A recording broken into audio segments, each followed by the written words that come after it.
हे गाईज कशा आहात तुम्ही? आय होप तुम्ही सगळे मजेत असणार. तुम्ही खूपदा तुम्ही हा क्वेश्चन फेस केला असणार की तुम्ही ज्या ठिकाणी सबस्टेशनला तुम्ही व्हिजिट दिलेली आहे त्या ठिकाणची तुम्ही सिंगल लाईन डायग्राम मला ड्रॉ करून दाखवा विथ द फंक्शन. सगळ्यात जे पार्ट्स आहे त्याचे फंक्शन दाखवा मला. तर आपण एक सिंगल लाईन डायग्राम आपण ड्रॉ करू. सिंगल लाईन डायग्राम आपली आहे 132/11 kVची, की ज्या ठिकाणी मी व्हिजिट केलं होतं. सर्वात पहिले तुमचं काही इन्कमिंग तुमच्या सप्लाय येईल. इन्कमिंग सप्लाय याच्यामध्ये काही हा 132 kVचा इन्कमिंग सप्लाय तुमचा. 132 kVच्या इन्कमिंग सप्लायला त्याच्या खाली काय येईल? लाईटनिंग अरेस्टर येईल. सिम्बॉल ड्रॉ करतो मी. आता याला आपण म्हणू एल. तर लाईटनिंग अरेस्टरचे मेन फंक्शन काय असतं की जेव्हा आपण एखादा लाईटिंगचा स्ट्रोक आला वरतून त्याच्यामध्ये, तर लाईटिंगच्या स्ट्रोकला करतं ते लाईटिंगच्या स्ट्रोकमुळे काय होतं आपल्या सिस्टीममध्ये जे व्होल्टेज ओव्हरलोड होतं. त्याच्याने काय होतं आपल्या सिस्टीमचे पार्ट्स हे होतात डॅमेज होतात. तर ते लाईटनिंगचे व्होल्टेज ओव्हरलोड नको होऊ त्याला आपण लिमिट्स करण्यासाठी आपण त्याला काय यूज करतो? लाईटनिंग अरेस्टर आपण त्याला यूज करतो, जेणेकरून लाईटनिंगचे व्होल्टेज ओव्हरलोड नाही होणार त्याच्यामध्ये आणि ते आपण ग्राउंडला जाईल त्याच्यामुळे. ओके, त्याच्यामुळे आपले सिस्टीमचे पार्ट डॅमेज नाही होणार. तर पुढचं आपलं त्याच्यामध्ये PT. आपण सिम्बॉल ड्रॉ करून घेऊ आपण त्याच्या PTचा. ग्राउंड दाखवून घेऊ आपण.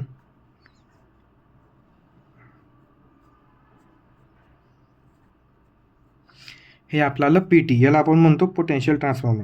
याच्यामध्ये काय असतं PTमध्ये आपण याच्यामध्ये व्होल्टेजला आपण मेजर करतो. आपण याच्यामध्ये मेनली आपण याच्यामध्ये किती व्होल्टेज आपण याच्यामध्ये दिलेलं आहे 132 kVचे आपण व्होल्टेज दिलं आपण याला आपण मेजर करू. याच्यामध्ये आपण इथं आपलं तर कॅबिन असतं आपण याच्यामध्ये की आपलं ऑफिस असतं त्याच्यामध्ये बघू आपण.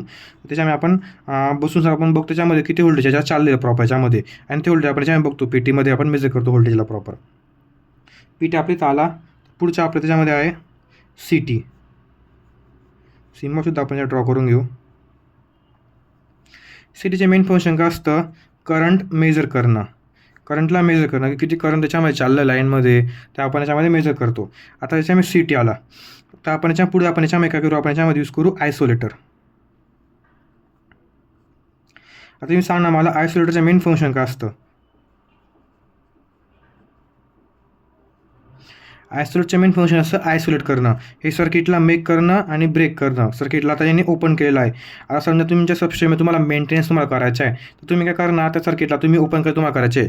तर मेन गोष्ट काय, आयसोलेटरला आपण मॅन्युअली आपण ऑपरेट करतो. आयसोलेटरला आपण याच्यामध्ये सर्किट मेकॅनिक ब्रेक करतो आपण याच्यामध्ये. जे आपल्याला मेंटेनन्स आपल्याला करायचं असेल किंवा आपल्याला एखादा दुसरी गोष्टीच्या एखादा आपल्याला इक्विपमेंट्स आपल्याला इन्स्टॉल करायच्या सबस्टेशनमध्ये आपल्याला, त्या टायमाला आपण सर्किट ब्रेकरला आपण इन्स्टॉल करतो. आयसोलेटर आपण त्याच्यामध्ये यूज करू शकतो. आयसोलेटरच्या खाली काय येईल? त्याच्यामध्ये सर्किट ब्रेकर्स. आता जे सर्किट ब्रेकर आहे मी ज्या ठिकाणी व्हिजिट केली त्या ठिकाणी यूज करतो SF6. हे आहे सल्फर हेक्झाफ्लोराईड.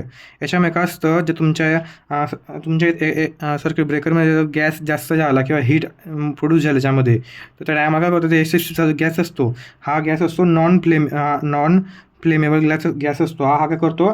त्याला रिड्यूस करून टाकतो. त्याला आगीला विझून टाकतो त्याच्यामध्ये. त्याचे मेन फंक्शन काय सर्किट ब्रेकरचं मेन फंक्शन असतं सर्किटला ब्रेक करणं. ओके, सर्किटला ब्रेक किंवा मेक करणं. याच्यामध्ये आपण यूज केला SF6 सर्किट ब्रेकर आपण यूज केला आहे. सर्किट ब्रेकरला याच्यामध्ये आलं. पुन्हा आपण याच्यामध्ये यूज करू एक आयसोलेटर आयसोलेशनसाठी. आता त्याच्या खाली येऊन लागलं त्याच्यामध्ये बस बार. हा आपल्याला बस बार. आता बस बारच्या खाली आपण याच्यामध्ये वापस एकदा आपण यूज करू आयसोलेटर. आता या ठिकाणी आलं आयसोलेटर. आता जे खाली काय याच्यामध्ये CT. हा काय आला आपला करंट ट्रान्सफॉर्मर, करंट मेजर करण्यासाठी. आता CT त्याच्यामध्ये आला. आता आपण याच्यामध्ये खाली काय करू? आपण याच्यामध्ये वापस एकदा पुन्हा आपण याच्यामध्ये सर्किट ब्रेकर आपण याच्यामध्ये यूज करू SF6. हे आपल्याला सर्किट ब्रेकर SF6चं.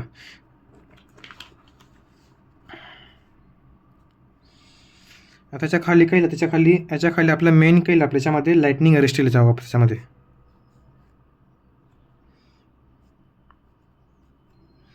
Lightning arrester.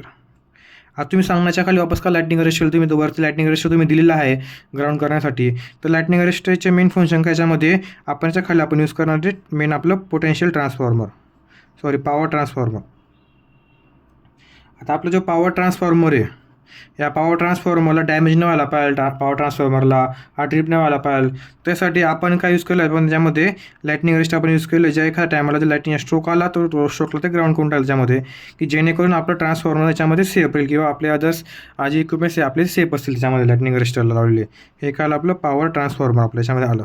आता खाली याच्यामध्ये आपण पॉवर ट्रान्सफॉर्मर आलं, ज्यामध्ये याच्यामध्ये डिस्ट्रीब्यूट होईल हे काल 132/11 kV आलं. हे याच्यामध्ये आपले काय येऊन लागेल, ही आपली कॅपॅसिटर बँक येऊन लागेल. नंतर आपले F1, F2, F3 हे आपले फीडर्स येऊन लागतील आपल्या याच्यामध्ये. त्या ठिकाणी आपला सप्लाय याच्यामध्ये येईल त्याच्यामध्ये. हा तर तुम्ही सांगणार मला की याच्यामध्ये बस बारच्या म्हणजे फंक्शन काय. तर आपण याच्यामध्ये सर्च पहिले आपण हे स्टेप बाय स्टेप समजून घेऊ. आपल्या इकडनं इनकमिंग सप्लाय आपल्या ठिकाणी 132 kVच्या. नंतर आपलं पुढे जे बोललो आपण याच्यामध्ये यूज केलं आपण लाईटनिंग अरेस्टर. का बरं की लाईटनिंग स्ट्रोक आले, ओव्हर व्होल्टेज झालं तर आपण त्याला लिमिट्स करून टाकू याच्यामध्ये. तर त्याच्या खाली आलं PT आला, पॉवर ट्रान्सफॉर्मर. आपण त्याच्या खाली आला PT आला, आपण याच्यामध्ये व्होल्टेज मेजर करू आपण याच्यामध्ये, बरोबर. नंतर खाली आला CT आला, आपण याच्यामध्ये करंट मेजर करू आपण याच्यामध्ये. त्याच्या खाली आला, त्याच्या खाली CTच्या खाली आला. नंतर लगेच आयसोलेटर आला सर्किटला ब्रेक आणि मेक करण्यासाठी. त्याच्या खाली आला आपलं लगेच एक सर्किट ब्रेकर आला आपला SF6चा सर्किट ब्रेकर आला. त्याच्या खाली वापस एक आला आयसोलेटर आला. आयसोलेटरच्या खाली आपण कनेक्ट केलं बस बारला.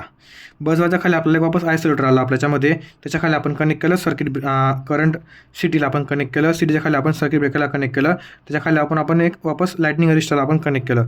लाईटनिंग रेजिस्टरच्या खाली आपण कनेक्ट केलं आपण याच्यामध्ये ट्रान्सफॉर्मरला, पॉवर ट्रान्सफॉर्मरला. तर तुम्ही सांगा याच्यामध्ये बस बारचं फंक्शन काय. तर बस बारचं फंक्शन असं त्यामध्ये जर आपला सध्या आपला एक ट्रान्सफॉर्मर आपण यूज करतो इन केस, जर आपल्याला पुढे जर आपल्या ट्रान्सफॉर्मरला आपला जे इन्क्रीज करायचं आपल्याला, तर ही जी पूर्ण बॉडी आहे ही पूर्ण बॉडी सेम या ठिकाणी कॉफी होऊन जाईल. आणि कॉफी झाल्यावर हा इथं पॉवर ट्रान्सफॉर्मर अजून लागून जाईल. म्हणजे बस बारचे मेन फंक्शन कसं आपण या ठिकाणी ट्रान्सफॉर्मरला आपण अटॅच करू शकतो आपण याच्या ठिकाणी. मेन फंक्शन त्याचे हे असतं. तुम्हाला हा व्हिडिओ आवडला असेल तर लाईक करा, शेअर करा, सबस्क्राईब करा. धन्यवाद. Bye bye.